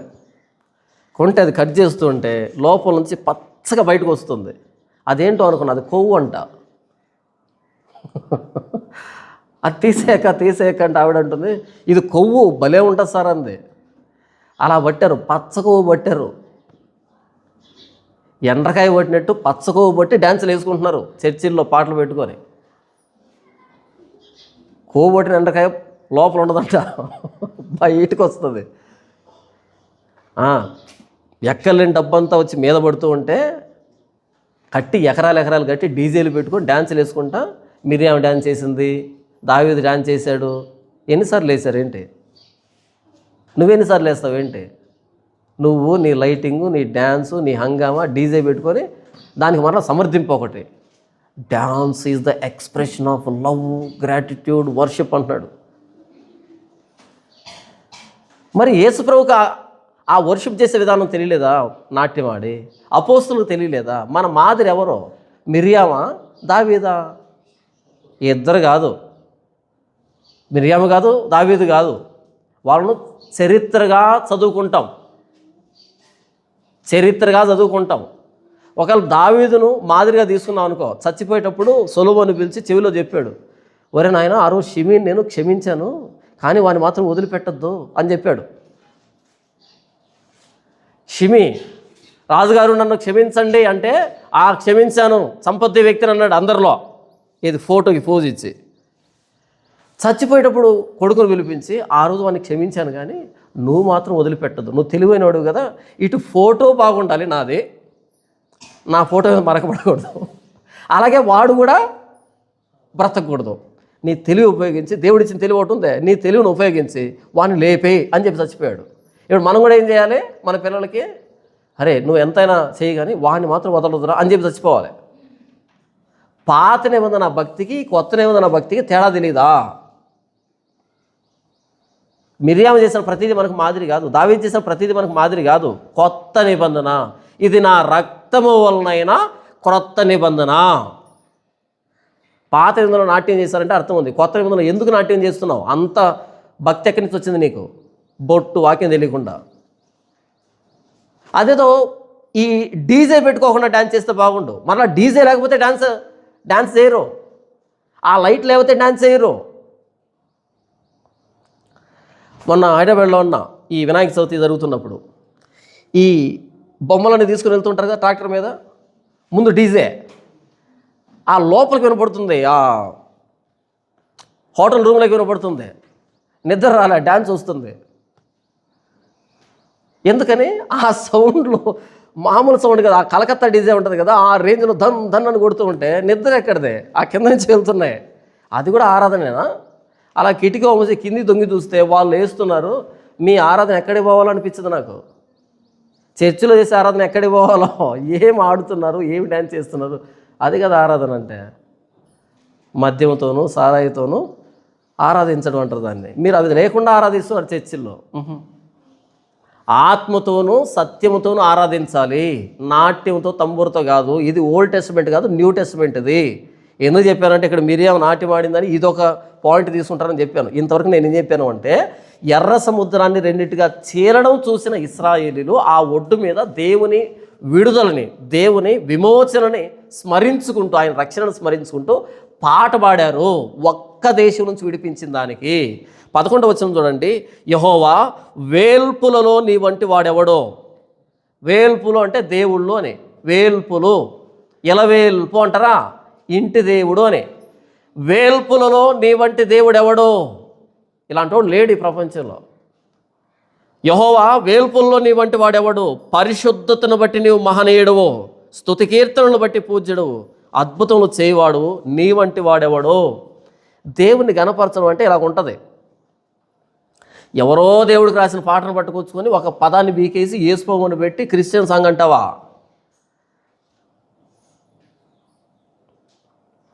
ప్రతి సంవత్సరం క్రైస్తవ్యంలో పాటలు రిలీజ్ చేస్తారు కొంతమంది. కొన్ని డినామినేషన్లు ఉన్నాయా, ప్రతి సంవత్సరం పాటలు రిలీజ్ చేసుకుంటారు. ఒక పండుగ పెడతారు, ఆ పండుగలో 10 పాటలు 11 పాటలు రిలీజ్ చేస్తారు. ఎక్కడి నుంచి వచ్చాయి అనుకుంటున్నారు ఆ పాటలన్నీ? చెప్పండి, ఎక్కడి నుంచి వస్తాయి? బాలీవుడ్ సాంగ్స్ ఉంటాయా? బాలీవుడ్ సాంగ్స్ అంటే హిందీ సినిమాలు ఉంటాయి చూసారా, ఆ ట్యూన్ అది. మనకు తెలుగు వచ్చు కదా, తెలుగు సినిమాలు చూస్తారేంటి? ఈ తెలుగు ట్యూన్లు కాపీ కొడితే గుర్తుపడతారని బాలీవుడ్ సాంగ్స్ని విని అక్కడ ట్యూన్ పట్టుకొచ్చుకుంటారు ఇక్కడికి, దీన్ని తెలుగులో కొడతారు. కన్నడ సినిమాలు ఉంటాయి, ఆ ట్యూన్లు కాపీ కొడతారు. మలయాళం సినిమా ఉంటాయి, వాటిని కాపీ కొట్టి వాటిని తెలుగులో రాస్తారు. మనం ఏమనుకుంటాం, ఎంత భక్తితో ఎంత ప్రార్థనతో రాశారు అని. కాదు, అంత కాపీ. ఒక్కసారి దేవుడికి పాట రాసామంటే లేఖనంలోంచి పాట రావాలి. ఆ పాట ఇంకెక్కడ ఉండకూడదు, ఆ పాట ఇంకెక్కడ ఉండకూడదు, ఆ ప్రసంగం ఇంకెక్కడ ఉండకూడదు, ఆ వర్ణన ఇంకెక్కడ ఉండకూడదు, ఎవరికి సెట్ కాకూడదు. సెట్ కాదు. లేఖనానుసారిగా పాట రాస్తే ప్రసంగం చేస్తే ఇంకెవరికి సెట్ కాదు. చూడండి, వేల్పులలో నీ వంటి వాడేవాడు, పరిశుద్ధతను బట్టి నీవు మహనీయుడవు. ఆయన మహత్యం ఎక్కడుందంటే ఆయన పరిశుద్ధతలో, ఆయన పరిశుద్ధత మీద పాట రాయి. ఎవరికి సెట్ కాదు, ఒక్క యెహోవాకు తప్ప, ఒక్క యేసు ప్రభువుకు తప్ప. ఇంకెక్కడ పరిశుద్ధత అనేది లేదు. పరిశుద్ధతను బట్టి నువ్వు మహనీయుడువు, స్తుతి కీర్తనలు బట్టి పూజ్యుడువు, అద్భుతములు చేయవాడు యెహోవా, నీ వంటి వాడు ఎవడో. ఇది వదిలిపెట్టి సినిమా ట్యూన్లు కాపీ కొట్టి, సినిమా పాటలు కాపీ కొట్టి, ఒక లాంగ్వేజ్ నుంచి ఇంకొక లాంగ్వేజ్లో తెచ్చుకొని పాటలు కొత్తగా వచ్చేటవన్నీ ఎక్కడి నుంచో వచ్చేది, ఎక్కడి నుంచి, బయట నుంచి వస్తాయి, మనకు తెలియదు. వాళ్ళు ఏమంటారు, సినిమా చూడటం తప్పంటారు. పైన నిలబడుకున్న వాళ్ళు సినిమా చూసే పాట రాస్తారు. అందుకే మీరు చూడండి, ఆ పాట పాడేటప్పుడు ఆ స్క్రీన్ మీద వీళ్ళు అచ్చం హీరోయిన్ లాగా నటిస్తూ ఉంటారు, అచ్చం హీరోలాగా నటిస్తూ ఉంటారు. అంత అక్కడ కాపే, గ్రాఫిక్స్ కానీ ఎడిటింగ్ కానీ అంత సినిమా కాపే. ఇది బైబిల్లోంచి వచ్చింది కాదు. ఐగుప్తు నుంచి దేవుడు విడిపించాడు. ఆ ఐగుప్తు నుంచి విడిపించిన విధానాన్ని 15వ అధ్యాయంలో ఇశ్రాయేలీలు కీర్తన పాడుతున్నారు, పాట పాడుతున్నారు. ఒక్క ఐగుప్తు నుంచి విడిపించబడిన దానికి పాట పాడుతున్నారు. ఇంతవరకు అర్థమైందా? ఇప్పుడు యెషయా గ్రంథం 12వ అధ్యాయంలో ఆ 6 వచనాలు పాట, ఆ 6 వచనాలు పాట. ఎక్కడి నుంచి విడిపించబడ్డారని పాట రాస్తున్నారు వాళ్ళు? చెప్పండి. ఇప్పుడు మీరు ఎక్కడి నుంచి విడిపించబడ్డారని పాట రాస్తున్నారు? ఇంతవరకు నేను చదివి వినిపించాను. ఆ రెఫరెన్స్ అంటే 11వ అధ్యాయము 11వ వచనం, ఆ దినమున శేషించు తన ప్రజల శేషమును అష్షూరులో నుండి, ఐగుప్తులో నుండి, పత్రోసులో నుండి, కూషులో నుండి, ఏలాములో నుండి, షీనారులో నుండి, హమాతులో నుండి, సముద్ర ద్వీపంలో నుండి విడిపించి రప్పించుటకు యెహోవా 2వ మారు తన చెయ్యి చాచును. ఇన్ని రాజ్యాల నుంచి విడిపించాడు. ఇప్పుడు ఆ రాజ్యాల నుంచి విడిపించబడిన తరువాత ఇశ్రాయేలీయులు కీర్తన పాడుతున్నారు, పాట పాడుతున్నారు. మొదటి వచనం, ఆ దినమున, అదే కదా మనం 11వ వచనంలో చూసుకుంది. ఆ దినమున, 2 మ్యాచ్ అయ్యా. ఆ దినమున, ఇక్కడ కూడా ఆ దినమున మీరు ఇలాగందరూ అంటే పాడతారు, యెహోవా నీవు నా మీద కోప్పడితివి, నీ కోపం చల్లారెను. ఫస్ట్ వీళ్ళ గురించి వీళ్ళు ఒప్పుకుంటున్నారు. ప్రభువా, అప్పుడు అష్షూరుకి అప్పగించావు, నన్ను ఐగుప్తుకి అప్పగించావు, పత్రోసుకి అప్పగించావు, కూషికి అప్పగించావు, ఏలాముకి అప్పగించావు, షీనారుకి అప్పగించావు, హమాతుకి అప్పగించావు, సముద్రవాసులకు అప్పగించావు. ఎందుకంటే నేను పాపం చేశాను కాబట్టి. అది నీ కోపం. అంటే ఒప్పుకుంటున్నారు, గతంలో మేము ఎందుకు వెళ్ళామంటే ఆ దేశాలకి, యెహోవా నీవు నా మీద కోప్పడితివి, నీ కోపం చల్లారింది. ఎందుకు కోప్పడతాడు ఆయన? దేవుడు కావాలని కోప్పడతాడా? మన మంచోళం అయితే ఆయన కోప్పడవలసిన దానికంటే ఇంకా తక్కువ తక్కువ తక్కువ తక్కువ కోప్పడుతున్నాడు. తగినంత కోప్పడితే ఉండం మనం. యెహోవా నీవు కోప్పడితివి, ఒప్పుకుంటున్నాడు గతంలో జరిగిన పొరపాటుని, తప్పుని. యెహోవా నువ్వు కోప్పడ్డావు, నీ కోపం న్యాయమే. చూడండి, విలాప వాక్యములు 1వ అధ్యాయంలో భక్తుడు ఎంత అద్భుతంగా తన దోషాన్ని, తన పాపాన్ని ఒప్పుకుంటాడు అంటే, మనం బాధపడేటప్పుడు ఇది మనసులో ఉండాలి. మనం బాధపడేటప్పుడు ఏమనుకుంటాం, నేను చాలా మంచోడిని, ఆయనే నా విషయంలో తప్పుగా ప్రవర్తిస్తున్నాడని. విలాపవాక్యం 1వ అధ్యాయం 18వ వచనం, యెహోవా న్యాయస్థుడు. యెహోవా ఎవరు? న్యాయస్థుడు. నేను ఆయన ఆజ్ఞలకు తిరుగుబాటు చేసితిని. నేను ఆయన ఆజ్ఞకు తిరుగుబాటు చేశాను. ఇది నా తప్పే, ఆయన తప్పు కాదు, ఆయన న్యాయస్థుడే, నేనే అన్యాయం చేశాను. 14వ వచనం చూడండి, కాడి కట్టినట్లుగా తానే నా అపరాధములు నాకు కట్టి ఉన్నాడు. కాడి కట్టినట్టుగా నా అపరాధాలు నాకు కట్టాడు. ఆయన మంచోడే, న్యాయస్థుడే, నా అపరాధాలే నా కాడి కట్టినట్టుగా కట్టబడ్డాయి. ఇది నా తప్పే, నా దోషమే, ఆయనది కాదు ఇది. కానీ మనం అనుకుంటాం సమస్యలో ఉన్నప్పుడు, నేను చాలా మంచోడిని, నేను చాలా మంచోడిని, ఆయన నా విషయంలో అన్యాయం చేశాడని మనం అనుకుంటాం. కాదు కాదు, ఆయన న్యాయస్థుడు, ఆయన అన్యాయం చేయడు. అది ఒప్పుకున్నాడు పాటలో, యెహోవా నీవు నా మీద కోపపడితివే, నీ కోపము చల్లారెను. ఆయన నిత్యము కోపించువాడు కాడు, నిత్యము కోపించేవాడు కాదు. రాత్రి కోపం వచ్చినా ఉదయాన్నే ఆయన కృప వస్తుంది మన మీదకి. ఆయన కోపం నిమిషకాలం ఉంటే ఆయన దయ ఆయుష్కాలం ఉంటుంది. నిత్యం కోపించేవాడు కాదు. ప్రభా నీవు కోపడ్డావు, అయితే నీ కోపం చల్లారింది. నిన్ను స్తుతించుచున్నాను, నీవు నన్ను ఆదరించి ఉన్నావు. 2వ వచనం చూడండి, ఇదిగో నా రక్షణకు కారణభూతుడగు దేవుడు, నేను భయపడక ఆయనను నమ్ముకొనుచున్నాను. యెహోవా, యెహోవాయే నాకు బలము, ఆయనే నా కీర్తనకు ఆస్పదము, ఆయన నాకు రక్షణాధారం ఆయను. మొదటి వచనంలో ఆయన కోపాన్ని, గతకాలంలో ఆయన కోపాన్ని, తర్వాత ఆయన కోపాన్ని మానుకున్న విధానాన్ని పాడాడు. 2వ వచనంలో నా రక్షణకు కారణభూతుడే ఆయన, నా రక్షణే ఆయన. ఇదిగో నా రక్షణకు కారణభూతుడగు దేవుడు, నేను భయపడక ఆయన నమ్ముకొనుచున్నాను. యెహోవా, యెహోవాయే నాకు బలము, ఆయనే నా కీర్తనకు ఆస్పదము, ఆయన నాకు రక్షణాధారమాయను, రక్షణ ఆధారమాయను, ఆయన రక్షణ. ఇక 3వ వచనం చూడండి, కావున మీరు ఆనందపడి రక్షణాధారములైన బావుల్లో నుండి నీళ్లు చేదుకొందురు. రక్షణ ఆధారములైన బావులు అంటే బావిలో నీళ్లు చేదుకుంటూ ఉంటే ఎలాగైతే నీళ్లు వస్తూనే ఉంటాయో, ఇలా చేదే కొద్ది బావి ఇంకిపోతుందా? ఊరుతూనే ఉంటాయి నీళ్ళు. అలా మన యెహోవా అనే రక్షణ బావిలో నుంచి మనం ఎంత తోడుకున్నా రక్షణ వస్తూనే ఉంటుంది. ఒక్కసారి రక్షించాను, 2 సార్లు రక్షించాను, 3 సార్లు రక్షించాను, ఇక అయిపోయింది అనేది ఉండదు ఆయన దగ్గర. ఆయన రక్షణాధారమైన బావి.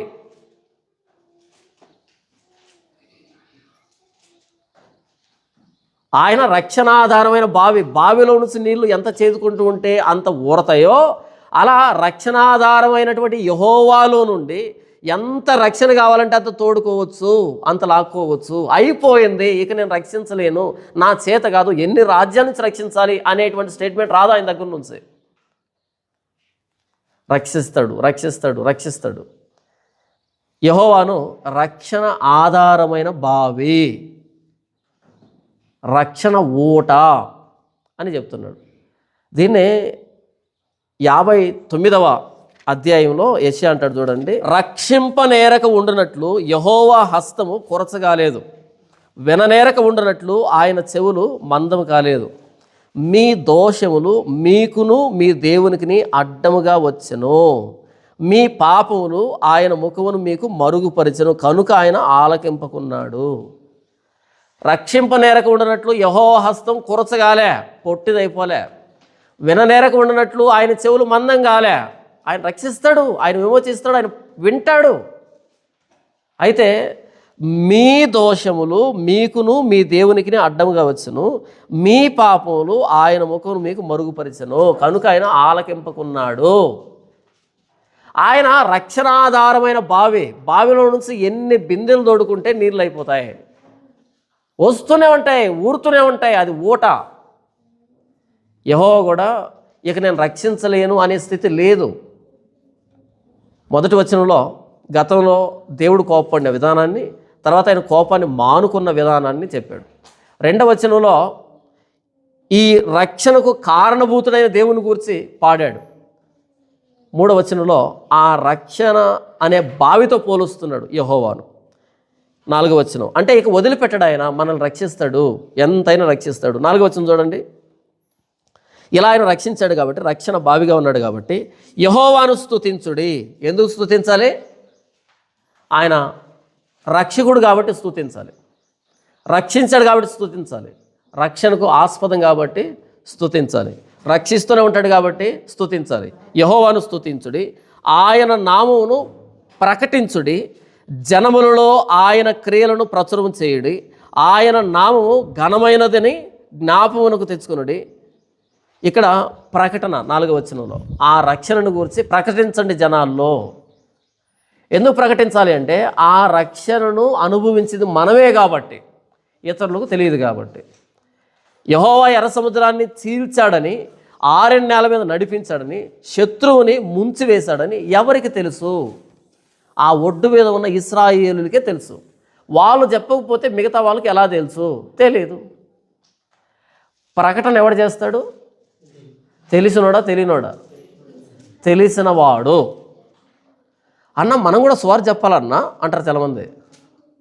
నీకు సువార్త తెలియకపోతే చెప్పొద్దు, తెలిస్తే చెప్పు. తెలిసిన వాడు చెప్పకపోతే తెలియని వాడికి ఎలా తెలుస్తుంది? అందరు సువార్త ప్రకటించాలనా? అందరు సువార్త ప్రకటించాలనా? ఎందుకు ప్రకటించాలి? నీకు యేసుప్రభు అర్థమయ్యాడు, నీకు సువార్త అర్థమైంది, నీకు యేసుప్రభు ఇచ్చే రక్షణ అర్థమైంది, నువ్వు ప్రకటించాలి. ఒకని హృదయం నిండి ఉండు దాన్ని బట్టి వాని నోరు మాటలాడును కదా. ఎప్పుడు మనం మాట్లాడతామంటే ఇక్కడ నిండినప్పుడు మాట రూపంలో బయటకు వస్తుంది. అది ఇక్కడ యేసుప్రభు లేడనుకో, ఇక్కడ నుంచి రాడు ఆయన. మనం కూడా చెప్పాలన్నా, నాకు చాలా పనులు ఉన్నాయి, నేను బిజీగా ఉన్నాను, నాకు కుదరదు, ఎవరు వినరు, నాకు చేత కాదు, ఇవన్నీ ఎందుకు వస్తాయంటే ఫస్ట్ నువ్వు ఎక్స్పీరియన్స్ కావట్లే ఆయన్ని, నువ్వు ఆయన అనుభవించట్లే. అనుభవిస్తే ఇక్కడ మూతికి దబ్బలు వేసి కుట్టినా సరే, దబ్బనం ఉంటుంది చూసారా, అలా మూతికి కుట్టినా సరే పురుకోసు వేసి అయినా మాట్లాడతావు. ఎందుకని? ఇక్కడ ఉన్నప్పుడు నోట్లోంచి వస్తుంది, ఇక్కడ లేనప్పుడు వినరన్నా. చెప్తే నా చేత కాదన్నా, వాళ్ళు చాలా క్రాస్ క్వశ్చన్ చేస్తారు, ఎందుకు వచ్చిన గొడవని సైలెంట్గా ఉన్నాను. అలాంటి పరిస్థితులు ఉండవు మాకు. ఇక్కడ ఉంటే ఇక్కడ నుంచి వస్తుంది, ఇక్కడ లేదు మనకి. అందుకనే సువార్త మేము కూడా చెప్పాలన్నా, మా పనులు ఉన్నాయి. ఎక్కడైనా చెప్పొచ్చు. మనిషి అనేవాడు కనపడితే వాడు చెప్పొచ్చు, మనిషి అనేవాడు కనపడితే వాడు చెప్పొచ్చు, వాచ్మెన్ కూడా చెప్పొచ్చు, బాస్కి కూడా చెప్పొచ్చు, పని మనిషికి కూడా చెప్పొచ్చు, ఎక్కడైనా చెప్పొచ్చు. సువార్త అంటే హోలీ గాసిప్, పరిశుద్ధమైన సమాచారం. మనకు ఒక విషయం తెలిస్తే అది చెప్పేంతవరకు కడుపు ఉబ్బిపోతాయి కదా చాలామందికి. ఇది రక్షణ సంబంధించింది, ప్రకటించాలి. ఆ ఎర్ర సముద్రం ఒడ్డు మీద ఉన్న వాళ్ళకు తెలిసిన విషయాన్ని జనముల్లో ప్రకటించాలి. యెహోవాను స్తుతించుడి, ఆయన నామమును ప్రకటించుడి. ప్రస్తుతానికి స్తుతించు, తర్వాత ప్రకటించు. స్తుతించిన దాన్ని ప్రకటించు. ఎందుకంటే వాళ్ళు కూడా స్తుతించాలంటే వాళ్ళకు ప్రకటన జరగాలి. బయట వాళ్ళు ఏమంటున్నారంటే దీన్ని మత ప్రచారం అంటున్నారు. ఇది మత ప్రచారం కాదు, నిజ ప్రచారం. ఇది మతం కాదు, నిజం.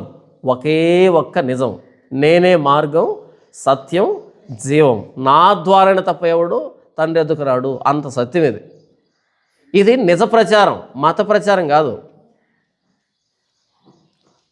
యెహోవాను స్తుతించుడి, స్తుతి అయిపోయిన తర్వాత స్తుతిని ప్రకటించుడి. వాళ్ళు కూడా స్తుతించినట్లుగా ప్రకటించండి. ప్రకటించాల్సిందేనా? ఖచ్చితంగా ప్రకటించాల్సిందేనా? ప్రకటించాలా వద్దా? ప్రకటించాలి. ఎందుకు ప్రకటించాలి? 78వ కీర్తనలో ఆసాపు ఏం మాట్లాడుతున్నాడో చూడండి. నా జనులారా, నా బోధకు చెవియొగ్గుడి, నా నోటి మాటలకు చెవియొగ్గుడి. నేను నోరు తెరిచి ఉపమానం చెప్పేదను, పూర్వకాలపు గూఢవాక్యం నేను తెలియజెప్పేదను. ఏంటంట? పూర్వకాలపు గూఢవాక్యాలు. పూర్వకాలం గూఢవాక్యాలు ఈయనకి ఎలా తెలుసు? ఈయన అనుభవంలో ఉన్న విషయాలు చెప్పాలి కానీ పూర్వకాలపు గూఢవాక్యాలు అంటే నిగూఢంగా ఉండేటువంటి, రహస్యంగా ఉండేటువంటి, అర్థం కానటువంటి విషయాల్ని ఇప్పుడు నేను తెలియజెప్తావేనండి. ఎలా చెప్తాను అంటే, నా నోరు తెరిచి ఉపమానం అంటే చిన్న కథ లాంటిది, పోలిక, గూఢమైన విషయాన్ని పిల్లలకు అర్థమయ్యేటట్టుగా సులభంగా చెప్తాను వినండి. అది దాని అర్థం. విషయాన్ని అర్థమయ్యేటట్టు చెప్పాలి, అర్థం కాకుండా చెప్పి ఇది మర్మములే అనకూడదు.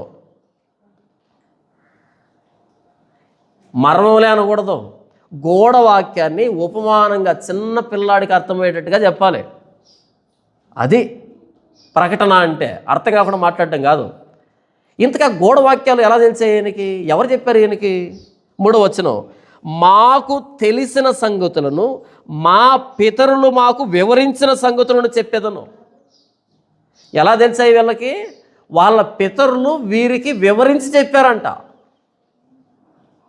తరువాత 4వ వచనం, యెహోవా స్తోత్రార్హ క్రియలను, ఆయన బలమును, ఆయన చేసిన ఆశ్చర్య కార్యములను దాచకుండా వాటిని వారి పిల్లలకు మేము చెప్పేదము. వాటిని పిల్లలకు కూడా చెప్తాం. మా పితరులు చెప్పారు, మేము పిల్లలకు చెప్తాం. తర్వాత రాగల తరములలో పుట్టబో పిల్లలు దాన్ని ఎరుగునట్లును, వారు లేచి తమ పిల్లలకు దాన్ని వివరించున్నట్లును, వీరును దేవుని యందు నిరీక్షణ గలవారై దేవుని క్రియలను మరవకు ఉండి యథార్థ హృదయులు గాక దేవుని విషయమై స్థిర మనసు లేని వారై తమ పితరుల వలె తిరగబడకయు మూర్ఖతయు తిరుగుబాటును గల ఆ తరమును పోలి ఉండకయు వారు ఆయన ఆజ్ఞలను గైకొనున్నట్లును, ఆయన యాకోబు సంతతికి శాసనములు నియమించెను, ఇశ్రాయేలు సంతతికి ధర్మశాస్త్రం అనుగ్రహించెను. మన పితరులు తమ పుత్రులకు దాన్ని తెలుపవలనని వారికి ఆజ్ఞాపించెను. ఏం చెప్తున్నాడు అంటే, మా పితరులు చెప్పిన దాన్ని మేము ఇంకో తరానికి, వాళ్ళు ఇంకో తరానికి చెప్పేటట్టుగా వివరిస్తున్నాం. ఎర్ర సముద్రం దగ్గర స్టార్ట్ అయిన ఆ ప్రకటన కనాను దేశం దాకా రావాలి అంటే, ఇన్ని తరాల దాకా రావాలంటే ప్రకటిస్తేనే వస్తుంది. ప్రకటించువారు పంపబడని ఎడల వినువారు ఎట్లు విందురు అంటాడు రోమీయులకు రాసిన పత్రికలో అపోస్తలుడైన పౌలు. ప్రకటించువారు పంపబడకపోతే వినువారు ఎట్లు వింటారు? ఈరోజు పెద్ద పెద్ద సభలు జరుగుతాయి క్రైస్తవ్యంలో, పెద్ద పెద్ద సభలు జరుగుతాయి. ప్రకటించడానికి కాదు, యాచించడానికి. యాచించడం అంటే తెలుసా మీకు? యాచన అంటే తెలుసా? అడుక్కోవడం. సువార్తను ప్రకటించనరా అంటే సువార్త పేరు చెప్పి యాచిస్తున్నారు, అడుక్కు తింటున్నారు. వేదికలెక్కి కానుకలు ఎలా ఇవ్వాలో చెప్తున్నారు, దేవుడికి ఎంత ఇస్తే ఎంత ఇస్తాడో చెప్తున్నారు. మనం ఈ మహాసభ పెట్టడానికి 10 లక్షలు ఖర్చు అయింది, మొదటి రోజు 2 లక్షలు వచ్చింది. ఎందుకు? ఎవరు పెట్టమన్నారు? ఎవరు ఏడ్చారు అక్కడ పెట్టమని? 10 లక్షలు అయిందంట ఖర్చు.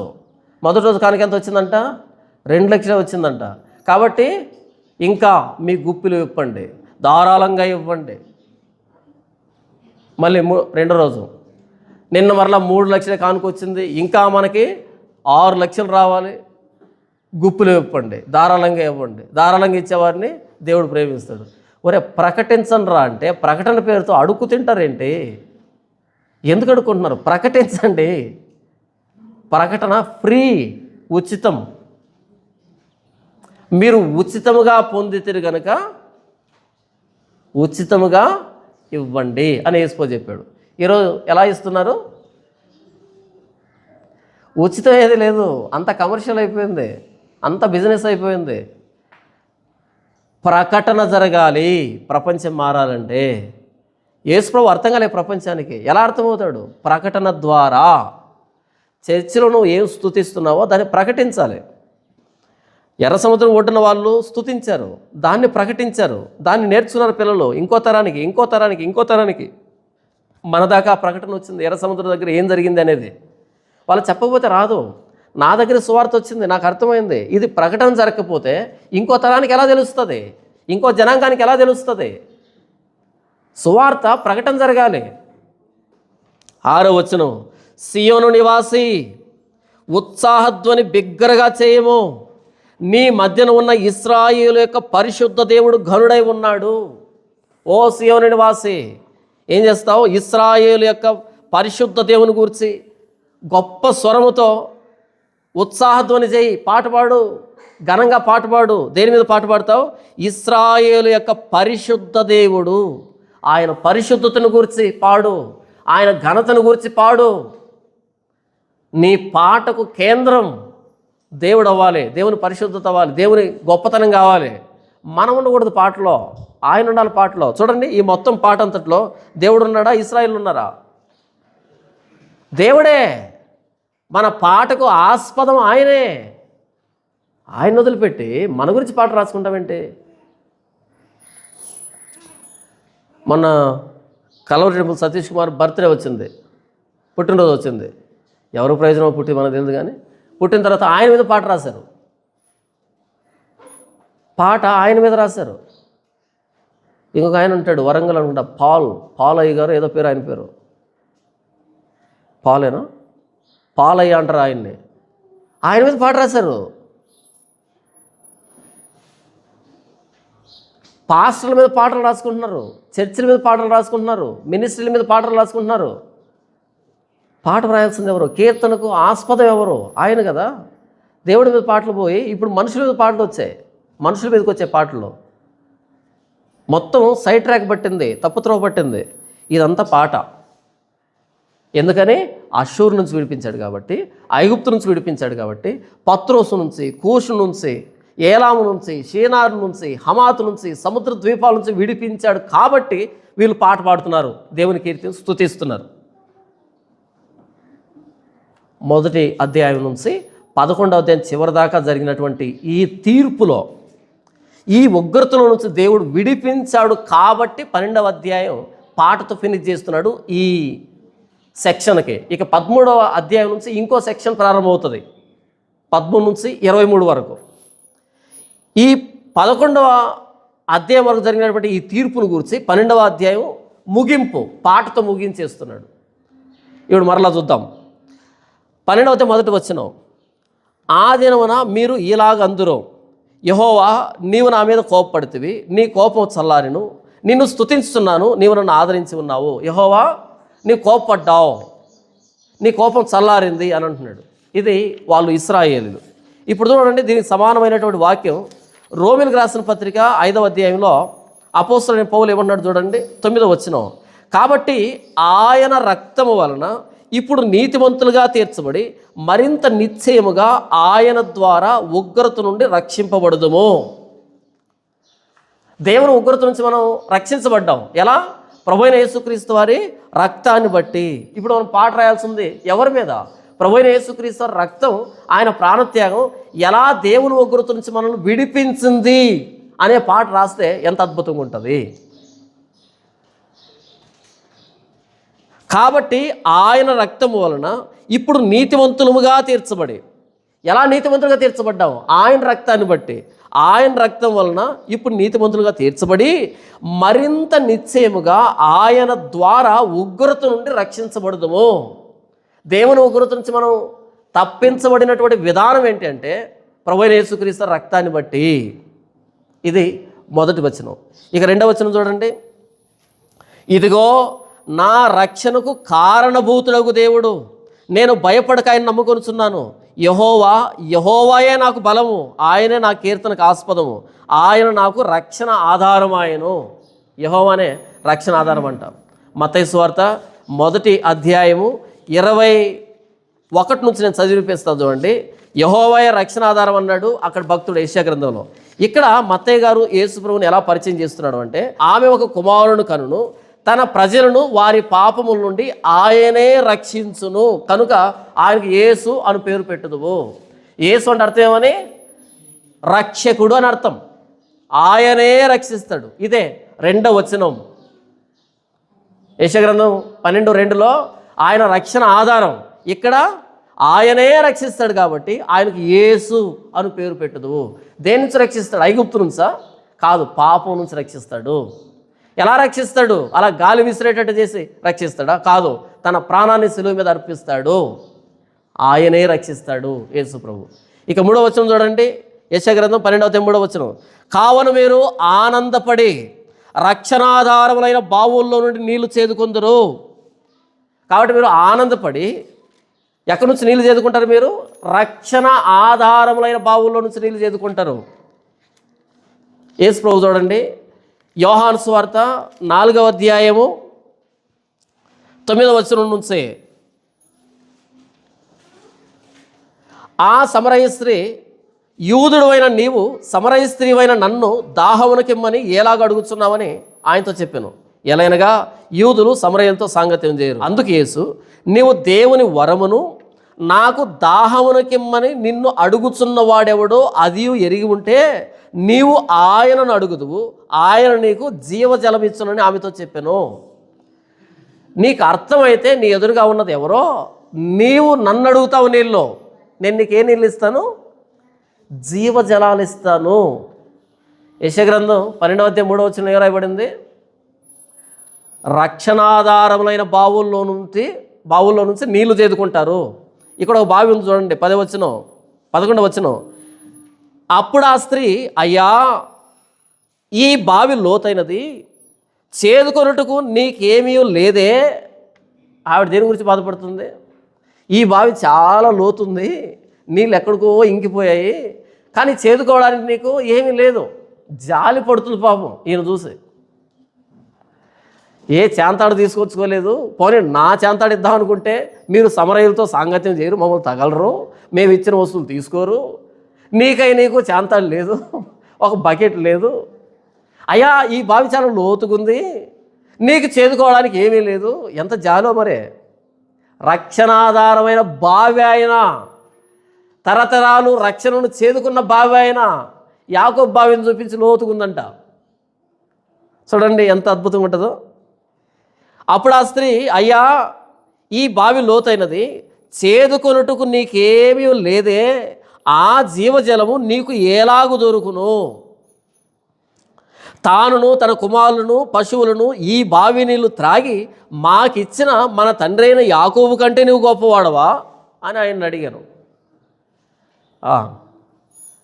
తాను తన కుమారులు తన పశువులు తాగి మాకిచ్చినటువంటి ఈ బావి యాకోబు బావి ఇది, ఆ యాకోబు కంటే గొప్పవాడువా? గొప్పవాడేనా? యాకోబు చాలా లోతుగా బావి తవ్వించాడు అప్పట్లో. ఎంత లోతుగా ఉందంటే ఆయన చచ్చిపోయాడు, ఆయన పిల్లలు చచ్చిపోయారు, అందరు గతించారు, ఇప్పటికి కూడా తాగుతున్నారు ఆ నీళ్ళు. యాకోబు కంటే గొప్పవాడువా? యాకోబు కంటే గొప్పవాడేనా? జలధారలను బిగించినోడేనా, భూమి మీద నీటిని పెట్టినోడేనా, చిన్న బావి తవ్వుకుంటే ఆయనతో పోలుస్తుంది తెలియక. చూడండి ఇప్పుడు అంటాడు 13వ వచనం. అందుకు యేసు, ఈ నీళ్లు త్రాగు ప్రతివాడు మరలా దప్పిగొనును, నేనిచ్చు నీళ్లు త్రాగువాడు ఎప్పుడును దప్పిగొనడు, నేను వానికిచ్చు నీళ్లు నిత్య జీవమునకై వానిలో ఊరెడి నీటి బొగ్గుగా ఉండునని ఆమెతో చెప్పాను. అమ్మ, ఈ నీళ్ళు తాగితే మరలా దప్పికవుతుంది, నేనిచ్చే నీళ్ళు తాగితే అస్సలు దప్పిక కాదు, నిత్య జీవితానికి ఊరే నీటి బొగ్గుగా ఉంటుంది. ఎందుకని? నేనే తల్లి, రక్షణాధారమైన బావిని. యెషయా గ్రంథం 12వ అధ్యాయంలో పాడింది నా గురించే. నేను బావిని, నాలో నుంచి చేదుకోండి. నేను చేదుకోవడం కాదు, బావిలో నుంచే నాలో నుంచి చేదుకోండి రక్షణని. యోహాను సువార్త 7వ అధ్యాయము 37వ వచనం చూడండి. ఆ పండుగలో మహాదినమైన అంత్యదినమున యేసు నిలిచి. ఆ పండుగలో మహాదినమైన అంత్యదినం అంటే చివరి రోజనే. చివరి రోజు పండుగ బాగుంటుందా, మొదటి రోజు పండుగ బాగుంటుందా? బాగా తాగేది ఏ రోజు? చివరి రోజే కదా. చివరి రోజే పుల్లు తాగేది. ఎందుకని? ఇంక అయిపోతుంది ఆ రోజుతో.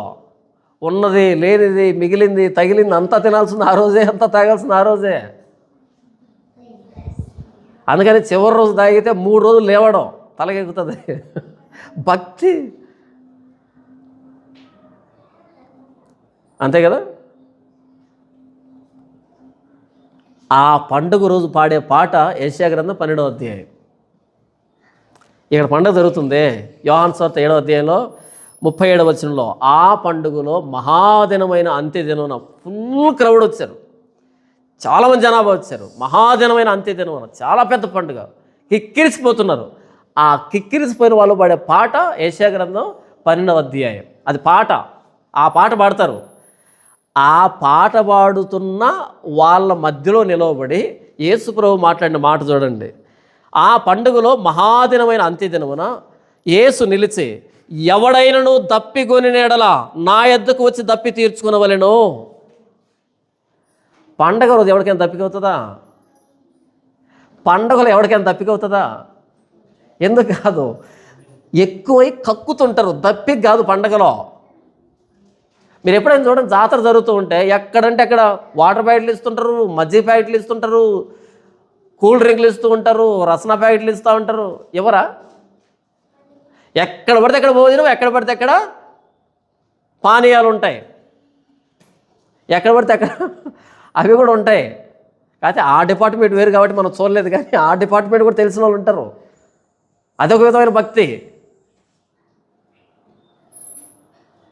పండుగ అంటే పొదుగు ఉండదు. అక్కడ నిలబడి యేసుప్రభు అంటున్నాడు, ఎవడైనను దప్పిగొని ఎడల. ఇది ఏ దప్పిక? రక్షణ కొరకు దప్పిక. ఎవడైనా దప్పిక కొనినాడలా నా యొద్దకు వచ్చి దప్పి తీర్చుకోవాలి. దప్పి తీర్చుకునేది బావి దగ్గర వెళ్ళి కదా, దప్పిక తీర్చుకునేది బావి దగ్గర వెళ్ళి కదా. అక్కడ యేసు నిలబడిన స్పాట్ ఏంటంటే, ఈ యూదులు తీసినటువంటి డాక్యుమెంటరీ ప్రకారంగా, యూదులు రాసినటువంటి రాత ప్రకారంగా ఇక్కడ దేవాలయం ఉంటే దాని ఎదురుగా అలాంటి దూరంలో బావి ఉంటుంది, బావులు ఉంటాయి. ఎందుకంటే ఇక్కడ బలి జరుగుతున్నప్పుడు ఆ బలి మాంసాన్ని కడగడానికి కానీ, లేకపోతే వాళ్ళు కడుక్కోవడానికి కానీ ఈ శుభ్రతకు సంబంధించిన నీళ్లు ఈ బావుల్లోంచి అలా చేదుకుని అలా మెట్లకి పైకి వచ్చి ఇలా తీసుకుని వెళ్ళి అక్కడ సమర్పిస్తూ ఉంటారు. ఈ బావి యేసు ప్రభు వాళ్ళు ఇలా మెట్లెక్కి ఇలా నడుస్తారు కదా, ఆ ఎడ్జ్లో నిలబడుకొని అన్నాడు ఆ మాట. ఈ బావిలో కాదు చేదుకోవాల్సింది, ఈ బావిలో చేదుకునే కాలం అయిపోయింది. ఎవడైనా దప్పికొంటే నా యొద్దకు వచ్చి దప్పిక తీర్చుకోండి. ఆ బావి ఒడ్డు నిలవబడి నేను అసలైన బావిని, రక్షణాధారమైన బావిని, నాలో రక్షణ చేదుకోండి. చిన్న విషయం కాదు ఆయన అన్నది. అప్పటి నుంచి ఇప్పటికీ అర్థం కాలే ఎందుకంటున్నాడు ఆయన ఆ మాటని. ఆ పండుగలో మహాదినమైన అంత్యదినమున యేసు నిలిచి ఎవడైనాను దప్పికొన్నాడలా నా యొద్దకు వచ్చి దప్పికి తీర్చుకునవలెను. నా యందు విశ్వాసం ఉంచువాడెవడో లేఖనము చెప్పినట్టు వాని కడుపులో నుండి జీవజల నదులు పారునని బిగ్గరగా చెప్పాను. ఎవడైతే నా యందు విశ్వాసం ఉంచుతాడో, విశ్వాసం ఉంచడమే ఆ రక్షణార్థమైన బావిలో నీళ్ళు చేదుకోవడం అంటే. ఎవడైతే నా యందు విశ్వాసం ఉంచుతాడో లేఖనం చెప్పినట్టు వాని కడుపులో నుంచి జీవజల నదులు బయలుదేరుతాయి. వీడికి నీళ్ళు తాగాల్సిన అక్కర్లేదు, వీడి కడుపులో నుంచి వెళ్తాయి జీవజల నదులు. అంటే ఏంటి ప్రభువా? ఒక్కసారి నా యందు ఎవడైనా విశ్వాసం ఉంచితే వాడికి ఎవడు బోధించాల్సిన అక్కర్లే, వాడు బోధిస్తాడు, వాడు దార అవుతాడు, వాడు ఓటవుతాడు. నా యందు విశ్వాసం ఉంచితే వాడు ఏంటేంటో తిరగేయాల్సిన అక్కర్లేదు, వాని కడుపులోంచి జీవజల నదులు పారుతాయి. లేఖనం చెప్పినట్టు. ఎక్కడ చెప్పింది లేఖనం? ఎక్కడ చెప్పింది జీవజల నదులని? యెహెజ్కేలు గ్రంథం. అక్కడొక బొగ్గు పడుతుంది దేవాలయం దగ్గర నుంచి, అది పారుతూ పారుతూ ఈ చీలమండలంలోతూ, మోకాళ్ళలోతూ, తొడలలోతూ ఇంతవరకు మహా విస్తారం అవుతుంది. మృత సముద్రంలో పడుతుంది, పెద్ద నది అయిపోతుంది, సముద్రం అయిపోతుంది. నా యందు విశ్వాసం ఉంచితే అది మీ కడుపులో పుడుతుంది. ఆ బుగ్గ ఈ మృతమైనటువంటి ప్రపంచాన్ని సజీవంగా మారుస్తుంది. నా యందు ఎవరైతే విశ్వాసం ఉంచుతాడో వాని కడుపులో నుంచి జీవజల నదులు పారునని బిగ్గరగా చెప్పాను. నేను రక్షణార్థమైన బావిని అని చెప్పాడు యేసుప్రభు. యేసుప్రభులో రక్షణ ఉంది, యేసుప్రభు బయట లేదు. యెషయా గ్రంథం 12వ అధ్యాయము ఏం చదువుకున్నాం ఇంతవరకు? 4వ వచనం చదువుకున్నాం కదా. ఇప్పుడు 5వ వచనం చూడండి.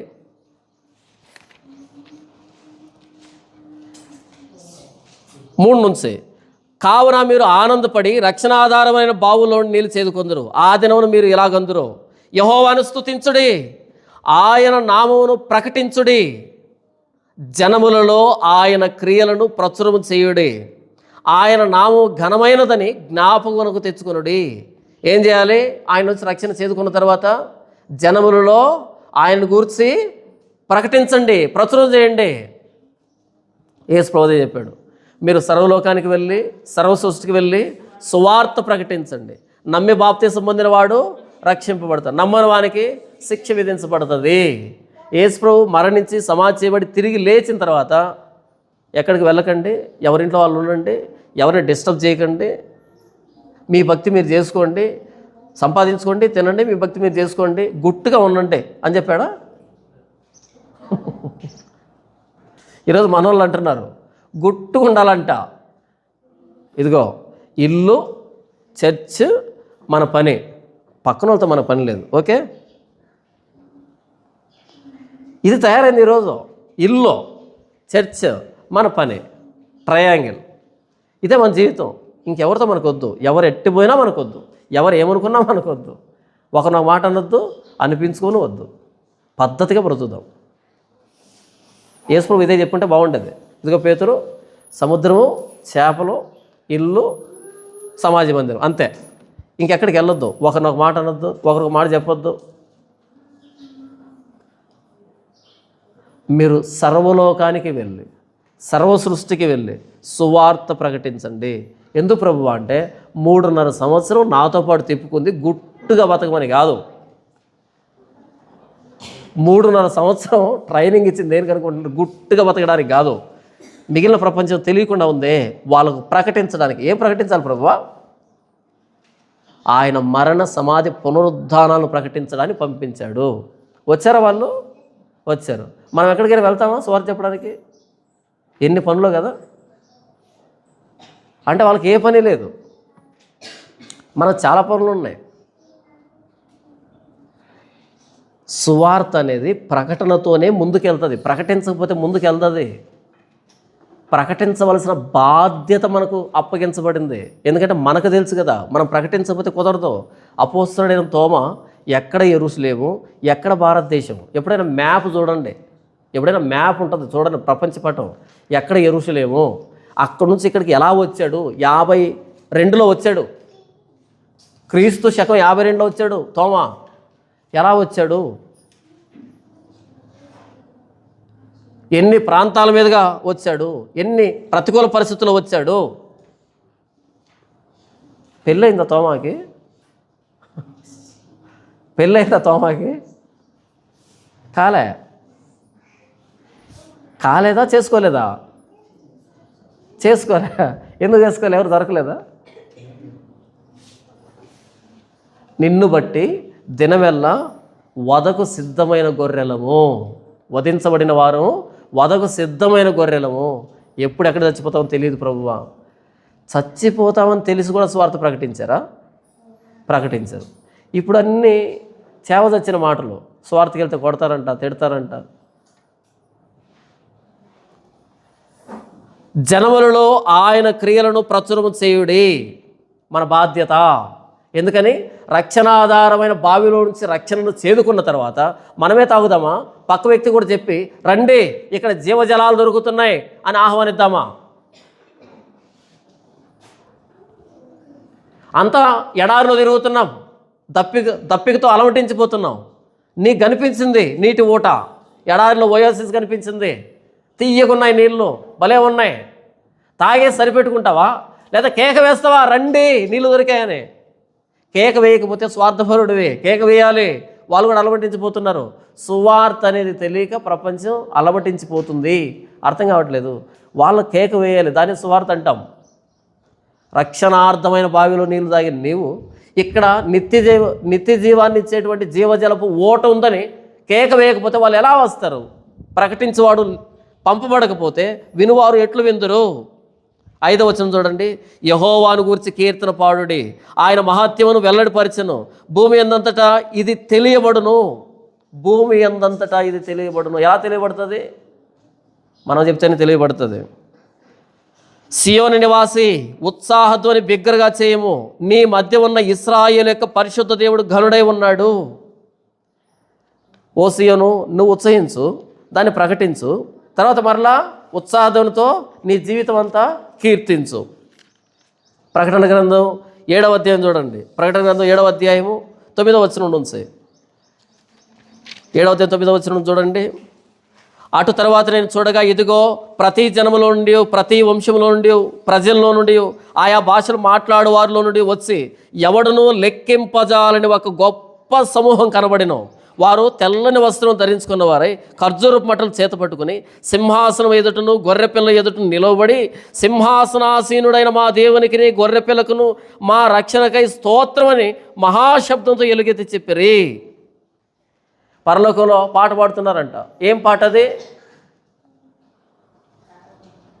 ఏం పాట పాడుతున్నారు? ప్రభువా ఉద్యోగం లేకపోతే ఉద్యోగం ఇచ్చావు నాయనా అని పాడుతున్నారా? సింహాసనాసీనుడైన మా దేవునికి గొర్రె పిల్లకును మా రక్షణకై స్తోత్రమని మహాశబ్దంతో ఎలుగెత్తి చెప్పారు. రక్షణను స్తుతిస్తున్నారు. ఇప్పుడు మనం ఏం స్తుతిస్తున్నాం? ఏం పాటలు పాడుతున్నాం? 11వ వచనం. దేవదూతలందరూ సింహాసనం చుట్టూను పెద్దల చుట్టూను ఆ 4 జీవుల చుట్టూ నిలవబడి ఉండరు. వారు సింహాసనం ఎదుట సాష్టాంగపడి ఆమేన్. యుగయుగముల వరకును మా దేవునికి స్తోత్రమును మహిమయు జ్ఞానమును కృతజ్ఞతాస్తుతియు ఘనతయు శక్తియు బలమును కలుగునుగా కానీ చెప్పుచు దేవునికి నమస్కారం చేసరి. ఆమేన్. ప్రభువైన యేసుక్రీస్తుని ఆరాధిస్తున్న విధానం పరలోకంలో కోటాను కోట్ల దేవదూతలు, పెద్దలు, గనులు, జీవులు ఆరాధిస్తున్న విధానం. ఈరోజు క్రీస్తుని ఏమని ఆరాధిస్తున్నాం? ఈరోజు క్రీస్తుని ఏమని ఆరాధిస్తున్నాం?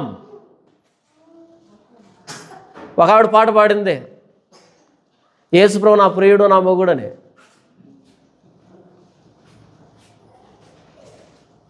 ఏంటంటే పాట? యేసుప్రభు ఆవిడ ప్రియుడు, ఆవిడ భర్త అంట. మనమంతా ఎందుకు ఇక సైడ్ క్యారెక్టర్ మనం. ఆమె భర్త మనకేం పని? అంతే కదా. ఇంకా సహిస్తున్నావు రే, పట్టింపు లేదు. ఈరోజు యేసుప్రభు మీద వస్తున్న పాటలు చూస్తే రికార్డింగ్ డ్యాన్స్ పాటలే మేలేమనిపిస్తుంది. అంత దరిద్రంగా పాడుతున్నారు పాటలు. ఆయన రక్షణను గురించి పాట పాడేది ఎవరు?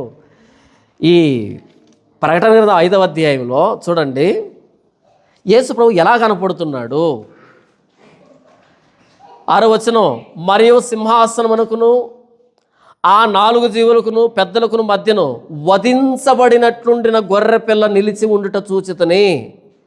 ఎలా కనపడ్డాడంట యేసుప్రభు ఆ పరలోకంలో? యోహానిలా తలదిప్పి చూడగానే ఎలా కనపడ్డాడంట? వధించబడినట్లుండిన గొర్రె పిల్ల. అదేంటి, నీట్గా డ్రెస్అప్ అయి దగదగా మెరిచిపోతూ అందంగా కనిపించకుండా వధించబడినట్లుండిన, ఇలా గొంతు తెగిపోయిందంట గొర్రె పిల్లకి, ఇలా రక్తం గారిపోతుందంట. ఎప్పుడైనా చూసారా గొర్రె పిల్లను గొంతు కట్ చేయడం? కర్ర కోసేస్తారు కదా, ఇక్కడ ఇంతవరకు తెగిపోతుంది, ఇది కొంచెం ఉంచుతాడు, వేలాడుతూ ఉంటుంది, ఇలా తెగిపోయి ఉంటుంది, ఇలా రక్తం గారిపోయి ఉంటుంది కదా. చూడడానికి బాగుంటుందా? నేనైతే చూడలేను. ఆడలా పక్కకు తీసుకుని వెళ్ళగానే నేను ఇటువైపు తిరిగి నిలబడుకుంటాను. ఒక 10 నిమిషాల తర్వాత తిరిగి చూసేటప్పటికీ తెల్లగా ఉంటుంది, పైన మొత్తం పీకేసి ఉంటాడు. చూడలేను నేను. కానీ పరలోకంలో యేసుప్రభు ఎలా ఉన్నాడంట? 4వ వచనంలో, ఆ పెద్దల్లో ఒకడు, 5వ వచనం, ఆ పెద్దల్లో ఒకడు ఏడవకమో ఇదిగో దావీదునకు చిగురైన యోధాగోత్రము సింహం 7 ముద్రలు తీసి ఆ గ్రంథమును ఇప్పుటకై జయం పొందనని నాతో చెప్పాను. ఏమని ప్రకటించబడిందంట? యోధాగోత్రము సింహం అని అనగానే ఆయన ఇలా తిరిగి చూశాడు, సింహంలా కనపడతాడేమో అని. యోధాగోత్రము సింహం అంటే ఆయన ఇలా తిరిగి చూస్తే ఎవరు కనపడ్డారంటే సింహం కనపడలేదంట. 6వ వచనం చూడండి, మరియు ఆ సింహాసనమునకును ఆ 4 జీవులకును పెద్దలకు మధ్యను వధించబడినట్లుండిన గొర్రె పిల్ల నిలిచి ఉండుట చూచితని. సింహం అని చెప్పారు, చూస్తే ఎవరు కనపడ్డారు? గొర్రె పిల్ల. ఆ గొర్రె పిల్ల కూడా నీట్గా ఉందా? తెల్లటి గొర్రె పిల్ల, దాని గొంతు ఇలా కోసేయబడింది, ఆ గొంతులోంచి ఇలా రక్తం కారిపోతుంది, ఆ తెల్లటి దాని చర్మం మీద నుంచి కారిపోతూ ఉంది. ఎందుకు అలాంటి పోలిక కనపడింది, అలాంటి రూపం కనపడింది పరలోకంలో? ఈ క్రీస్తుని ఇలాగే గుర్తుపెట్టుకోవాలి మీరు. ఈ క్రీస్తుని ఇలాగే గుర్తుపెట్టుకోవాలి మీరు. ఆయన వధించబడ్డాడని గుర్తుపెట్టుకోవాలి మీరు. ఆయన రక్తాన్ని గుర్తుపెట్టుకోవాలి మీరు. ఆయన ప్రాణత్యాగాన్ని గుర్తుపెట్టుకోవాలి మీరు. ఇంకో రూపాన్ని ఇమాజినేషన్ చేసుకోకండి. ఇలా సింహంలాగా నిలబడి గర్జిస్తూ ఉన్నట్టుగా రాలే ఆయన భూమి మీదకి. వధించబడ్డానికి వచ్చాడు. ఇదిగో లోక పాపములను మోసుకొని పోవు దేవుని గొర్రె పిల్ల. ఎందుకు గొర్రె పిల్ల? ఈయన ఇలా ఉన్నాడు కదా, ఈయన వధించబడతాడు, వధించబడ్డాడు. 7వ అధ్యాయం చూడండి, అక్కడ రాయబడుతుంది 13వ వచనం, పెద్దల్లో ఒకడు తెల్లని వస్త్రం ధరించుకున్న వీరెవరు, ఎక్కడి నుండి వచ్చారని నన్ను అడిగాను. వాళ్ళు తెల్లటి వస్త్రాలు ధరించుకున్నారంట. ఎలా తెల్లగా చూద్దాం. 14వ వచనం, అందుకు నేను అయ్యా నీకే తెలియనగా అతడు ఇలాగ నాతో చెప్పాను, వీరు మహాశ్రమం నుండి వచ్చిన వారు గొర్రె పిల్ల రక్తములో తమ వస్త్రములు ఉదుక్కుని వాటిని తెలుపు చేసుకుని రే. ఎందుకు తెల్లగాయ అంటే వాళ్ళ వస్త్రాలు? గొర్రె పిల్ల రక్తంలో తమ వస్త్రాలు ఉదుక్కున్నారు. రక్తంలో కడగబడితే తెల్లగా అవుతాయా, ఎర్రగా అవుతాయా? రక్తములో కడగబడితే తెల్లగా అవుతాయా, ఎర్రగా అవుతాయా? పోలిక ఏంటంటే యేసుప్రభు రక్తంలో కడగబడ్డారు కాబట్టి మీరు రక్షించబడ్డారు, కడగబడ్డారు కాబట్టి మీరు రక్షించబడ్డారు. అంటే మన అతిశయం ఏంటి ఇంతకీ? మన అతిశయం ప్రభువైన యేసుక్రీస్తు వారి రక్తం. యెషయా గ్రంథం 12వ అధ్యాయము పాట, దేవుడు వారిని అష్షూరు నుంచి, ఐగుప్తు నుంచి, పత్రోసు నుంచి, కూషు నుంచి, షీనారు నుంచి, ఏలాము నుంచి, హమాతు నుంచి, సముద్ర ద్వీపాల నుంచి ఆయన విడిపించినప్పుడు ఎలాగైతే ఎర్ర సముద్రం ఒడ్డున పాట పాడారో అలాంటి పాట యెషయా గ్రంథం 12వ అధ్యాయం. ఈ పాట ఎగ్జాక్ట్గా ఎక్కడ ఫిట్ అవుతుందంటే ప్రభు అయిన యేసుక్రీస్తు వారికి. అంటే యేసుప్రభు వచ్చేంత వరకు ఆ పాట ద్వారా యేసుప్రభుని వాళ్ళు పాడుకుంటున్నారు తెలియకుండానే. యేసుప్రభు ముంగుర్తుగా పాడుకుంటున్నారు ఆ పాటని. అందుకనే యేసుప్రభు ఆ మహాదినమైన అంత్యదిన పండుగలో నిలవబడి ఆ బావి ఒడ్డు మీద నిలవబడి ఎవడైనా దప్పికొంటే నా దగ్గరికి రండి, నా దగ్గరకు వచ్చి దప్పికి తీర్చుకోండి అని అంటున్నాడు. ఇంతకాలం యెషయా గ్రంథం 12వ అధ్యాయం మీరు పాడారు కదా, అది నేనే అని చెప్పాడు యేసుప్రభు. ఇక మీదట మనం యేసుప్రభు గురించే పాడాలి. పరలోకంలో ఏం పాట పాడారో వినిపించాను, పరలోకంలో యేసుప్రభు ఎలా కనిపించాడో వినిపించాను. తండ్రి, ఇంతవరకు యెషయా గ్రంథం 12వ అధ్యాయం ద్వారా మీరు మాతో మాట్లాడినందుకే మీకు కృతజ్ఞతలు. ప్రతి లేఖనంలో నుంచి ప్రభు అయిన యేసుక్రీస్తుని మీరు మాకు అర్థం చేయించినందుకు కృతజ్ఞతలు. మొదటి వచనంలో మీరు కోపపడ్డారు, మీ కోపం నిమ్మలించింది అని వ్రాయబడింది. ప్రభు అయిన యేసుక్రీస్తు రక్తాన్ని బట్టి మీ ఉగ్రత నుంచి మేము తప్పించుకున్నాం, అందుకు మీకు కృతజ్ఞతలు. ప్రభువా, మీరు మా రక్షణ ఆధారం.